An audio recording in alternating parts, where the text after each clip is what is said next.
இறை கருணை பெற்ற அருளாளர்கள் அன்பர்கள் அனைவரையும் வாழ்த்தி வணங்கி மகிழ்கிறோம். அன்பிற்கினியவர்களே, நாம் பல்வேறு பணிகள் காரணமாக கடந்த சில நாட்களாக நம்முடைய பதிவுகளை தொடர முடியவில்லை. இதற்கிடையில் சில அன்பர்கள் தொடர்ந்து தொடர்பு கொண்டு சில வேண்டுகோள்களை முன்வைத்துக் கொண்டே இருக்கிறார்கள். அதுவும் தன்னுடைய வாழ்க்கையில் சிக்கலை சந்தித்து இருக்கக்கூடிய ஒரு அன்பர், நாம் கடந்த சில பதிவுகளுக்கு முன்னால் திருமணங்கள் பற்றிய ஒரு பதிவை வெளியிட்டிருந்தோம். அந்த பதிவையும் பார்த்துவிட்டு அவர்கள் தொடர்ந்து நம்மை வேண்டிக் கொண்டிருக்கிறார்கள், விண்ணப்பித்துக் கொண்டிருக்கிறார்கள். இந்த உலகம் முழுவதும் இருக்கக்கூடிய அனைத்து மக்களும் ஒரே குடும்பமாக வாழுகிற சமுதாயத்தை உருவாக்க வேண்டும் என்று சொல்லுகிறீர்களே. ஆனால் சாதாரணமாக இன்றைக்கு ஒவ்வொரு குடும்பங்களையும் காப்பாற்றுவது என்பது, அந்த குடும்பத்தை நிர்மாணிப்பது என்பதே ஒரு சவாலான விஷயமாக இருக்கிறது. இப்படி இருக்கிற பொழுது இது இந்த உலகத்திலே எப்படி சாத்தியமாகும்? நான் என்னுடைய பிள்ளைக்கு ஆசையாக மிக சிறப்பாக திருமணம் நடத்தி வைத்தேன். திருமணம் முடிந்து 3 மாதங்கள் கூட ஆகவில்லை. என்னுடைய மகள் வீட்டிலே வந்து உட்கார்ந்திருக்கிறார். டைவர்ஸ் வாங்கியாக வேண்டும் என்று ஒற்றைக்காலிலே நிற்கிறாள். இது எனக்கு மிகப்பெரிய மனவேதனையை அளிப்பதாக இருக்கிறது. இது மாதிரியான நிகழ்வுகளை பல பெற்றோர்களும் சந்திக்கக்கூடிய சூழ்நிலை சமுதாயத்திலே நிலவிக் கொண்டிருக்கிறது. இப்படி திருமணங்கள் எல்லாம் இந்த டைவர்ஸிலே முடிகிற நிலைமையை மாற்றி டைவர்ஸ் ஆகாமல் இருப்பதற்கு என்ன செய்ய வேண்டும்? இதற்கு வழி இருக்கிறதா? நீங்கள் தெளிவுபடுத்த வேண்டும் என்று அவர் வேதனையோடு விண்ணப்பித்துக் கொண்டிருக்கிறார். அவருக்கு நாம் பதிலளிக்க கடமைப்பட்டவர்களாக இருக்கிறோம். அன்பிற்கினியவர்களே, இந்த உலகத்தினுடைய நிகழ்வு என்பது தனிமனித ஒழுக்கம், பண்பாடு, குடும்பங்களினுடைய மேன்மை, சமுதாயத்தினுடைய சிறப்பு, இவைகளெல்லாம் ஒருங்கிணைந்துதான் உலக சமுதாயத்தை ஒரு ஒருங்கிணைந்த ஒரே குடும்பமாக வாழுகிற சமுதாயத்தை உருவாக்குவதற்கு இப்படி அனைவருமே பங்களிப்பு தர வேண்டியது அவசியமாக இருக்கிறது. அன்பர் அவர்களினுடைய சிக்கலான பிரச்சனை நமக்கும் வருத்தத்தை அளிப்பதாகத்தான் இருக்கிறது, வேதனை அளிப்பதாகத்தான் இருக்கிறது. ஆனால் சமுதாயத்திலே இருக்கக்கூடிய அனைவரும் இது பற்றிய ஒரு புரிதலை தெரிந்து கொள்ள வேண்டும் என்று நாம் விரும்புகிறோம்.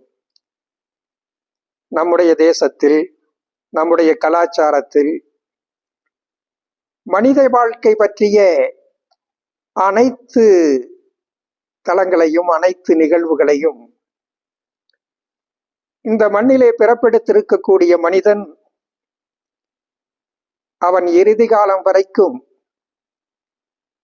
தன்னுடைய வாழ்வை முழுமையாக நிறைவு செய்து அவன் இறைநிலை அடைகிற வாய்ப்பை பெற வேண்டும் என்பதற்கான வழிகாட்டுதலைத்தான் நம்முடைய சான்றோர்கள், ஆன்றோர்கள், அறநூல்கள், நம்முடைய வேதங்கள், திருமறைகள் அனைத்தும் தெளிவுபடுத்தி இருக்கின்றன.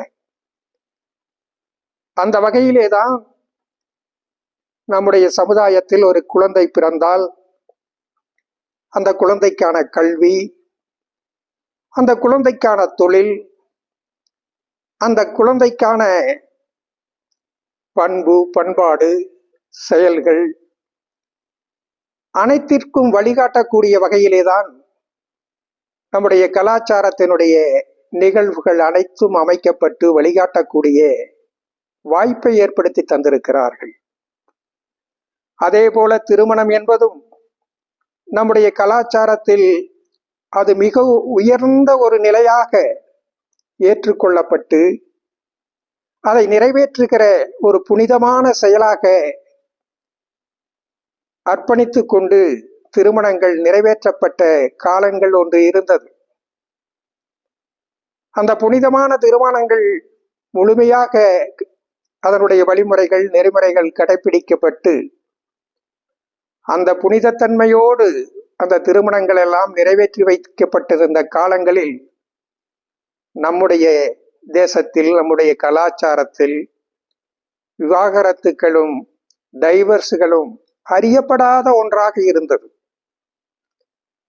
ஆனால் இன்றைக்கு நவநாகரிக சூழலிலே நாம் நம்முடைய பண்பாடு கலாச்சார நடைமுறைகளை நம்முடைய முன்னோர்கள் வகுத்து வைத்திருக்கக்கூடிய நெறிமுறைகளை அதற்கான விதிமுறைகளை எல்லாம் கடந்து விட்டவர்களாக புறக்கணித்து விட்டவர்களாக அலட்சியப்படுத்தி விட்டவர்களாக நாம் செயலாற்றிக் கொண்டிருப்பதனுடைய விளைவுதான் சமுதாயத்திலே திருமணங்களிலே பல சிக்கல்களை உருவாக்குகிறது. ஒரு ஆலயம் கட்டுகிறார்கள். அந்த ஆலயத்தை நிர்மாணித்து அந்த ஆலயத்தினுடைய கருவறையிலே அந்த தெய்வத்திற்கான சிலையை பிரதிஷ்டை செய்து அந்த சிலைக்கு இறை சக்தியை இறை ஆற்றலை அந்த சிலைக்கு ஊட்டுகிற சிலைக்கு ஏற்படுத்துகிற சிலையிலே பிரதிபலிக்க செய்கிற ஒரு செயலாகத்தான் கும்பாபிஷேகங்கள் நடைபெறுகிறது. கல்லாக இருந்த ஒரு கல் அது சிலையாகி இறைவனாக மலர்கின்ற அந்த உயர்ந்த நிலையை எட்டக்கூடிய நிகழ்வாக கும்பாபிஷேகங்கள் நடத்தப்படுகின்றன. அதே போலதான் பிரம்மச்சரிய வாழ்க்கையிலே வாழ்ந்து கொண்டிருக்கக்கூடிய ஒரு ஆணும் பெண்ணும் அந்த பிரம்மச்சரிய வாழ்க்கையிலே இருந்து கிரகஸ்த வாழ்க்கைக்கு இல்லற வாழ்க்கைக்கு தங்களை தகவமைத்துக் கொள்ளுகிற தங்களை உயர்த்தி கொள்ளுகிற படைக்கும் ஆற்றலை பெற்று இறைத்தன்மையாக மலர்கிற உணர்வினை பெறுகிற அந்த திருமணங்கள் மேற்கொள்ளப்படுகிற நாளிலே இருந்து அவர்கள் இறைத்தன்மையோடு இந்த உலகத்திற்கு அர்ப்பணித்துக் கொண்டு வாழுகிற அந்த இறை உணர்வை அவர்களது உள்ளங்களிலே ஊட்டுகிற அவருடைய உள்ளங்களிலே பதிவு செய்கிற அந்த புனிதமான இறைத்தன்மையை இறை உணர்வை அவர்களுக்கு மலரச் செய்கிற ஒரு நிகழ்வாகத்தான் நம்முடைய திருமணங்கள் நடத்தி வைக்கப்பட்டு வந்து கொண்டிருந்தன. ஆனால் அதை விட்டு நாம் விலகிச் சென்றதனுடைய விளைவு இன்றைக்கு சீரழிவுகளை சந்தித்துக் கொண்டிருக்கிறோம். அப்படி புனிதமான முறையிலே நிறைவேற்றப்பட்ட திருமணங்கள் நடத்தி வைக்கப்பட்ட திருமணங்கள் ஒரு நாளும் பொய்த்ததாக சரித்திரமில்லை. நம்முடைய குடும்பங்களினுடைய கட்டமைப்புகளை பாதுகாக்க வேண்டும். நம்முடைய குடும்பங்களினுடைய உறவுகளை அந்த அமைப்பினுடைய மேன்மையை வலிமைப்படுத்த வேண்டும் என்று சொன்னால் நம்முடைய திருமணங்கள் வலிமையானதாக நிர்மாணிக்கப்பட்டு அந்த திருமணத்தின் மூலமாக அந்த திருமணத்தை மேற்கொள்ளுகிற இல்லற வாழ்க்கையில் பொறுப்பேற்கிறவர்கள் இறைத்தன்மையோடு தங்களை அர்ப்பணித்துக் கொண்டு இந்த சமுதாயத்திற்காக இந்த உலகத்திற்காக அனைத்து மக்களுக்காக அர்ப்பணித்துக் கொள்ளுகிற அந்த பேர் உணர்வினை பெறுகின்ற வகையில் நம்முடைய திருமணங்கள் நடத்தி வைக்கப்பட வேண்டியது அவசியமாக இருக்கிறது.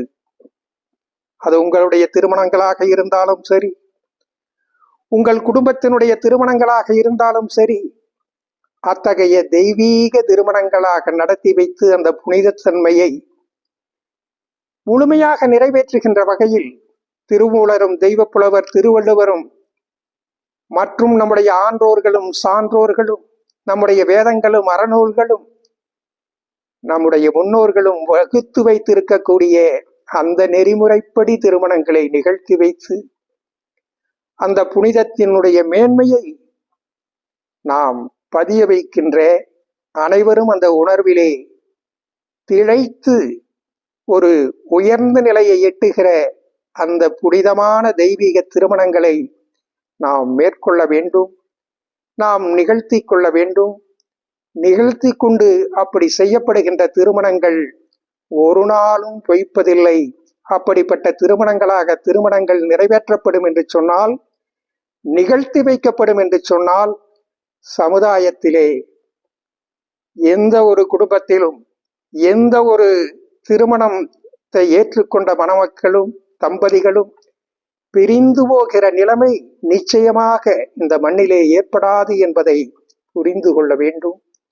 அத்தகைய திருமணங்களை நடத்துவதற்கு, நடத்தி கொடுப்பதற்கு, வழிகாட்டுவதற்கு நம்முடைய பிரபஞ்ச பீடத்தின் மூலமாக இந்த உலக சமுதாயம் ஒரே குடும்பமாக மலர்கின்ற பாதைக்கு வழிகாட்டுகின்ற, வலு சேர்க்கின்ற வகையில் இந்த தெய்வீக திருமணங்களை நடத்தி கொடுப்பதற்கு, அதற்கு வழிகாட்டுவதற்கு, உதவி செய்வதற்கு நம்முடைய பிரபஞ்ச பீடம் செயலாற்றி கொண்டு இருக்கிறது என்கிற செய்தியை உங்களுக்கு தெரிவித்துக் கொள்ளுகிறோம். அதற்கான உதவிகள் தேவைப்படுகின்றவர்கள் நம்முடைய பிரபஞ்ச பீடத்தை தொடர்பு கொள்ளலாம். அதற்கான அலைபேசி எண்கள் நம்முடைய டிஸ்கிரிப்ஷனிலே கொடுத்திருக்கிறோம். வாய்ப்பு உள்ளவர்கள் பயன்படுத்திக் கொள்ளுங்கள். இந்த சமுதாயம், இந்த உலகம், இந்த உலகத்திலே இருக்கக்கூடிய மனித குலம் முழுவதும் தர்மத்திற்காகவும் தர்மத்தோடு வாழ்வதற்காகவும் தங்களை அர்ப்பணித்துக் கொண்டு வாழுகிற ஒரு புனிதமான சமுதாயமாக மலர்வதற்கு இறை பேராற்றல், பிரபஞ்ச பேராற்றல் கருணைமலை பொழியட்டும். அனைவருக்கும் பரிபூரண நல்லாசிகள்.